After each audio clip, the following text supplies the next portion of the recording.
Hello friends and welcome back to the Ryzen channel. So friends, today I will talk about Gigabyte Brix BTIP-N250 mini PC with quad-core CPU and 2.5-inch base. So friends, the Gigabyte has introduced very modest 6-watt Intel N250 CPU, and this mini PC is targeted at fall with modest computing demand. If the system specification are anything to go by, the BTIP N250 is most likely to command for affordable pricing tag and all through that cannot be shared with certainty for new. Considering the Gigabyte is yet to reveal any pricing and availability details regarding the system. So friend, the Intel N250 quad-core quad-thread processor is not here to set any performance record. They said N250 is actually a performant as the Zen Ryzen 5 3500U, which means moderate workload and office-based workflow are likely not going to be much a challenge for the system. The processor can be paired with up to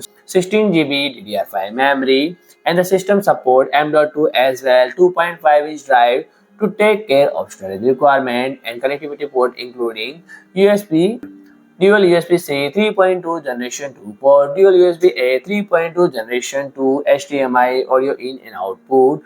So friend, if you like my video, please do like, share and comment, and don't forget to subscribe my channel and press the bell icon.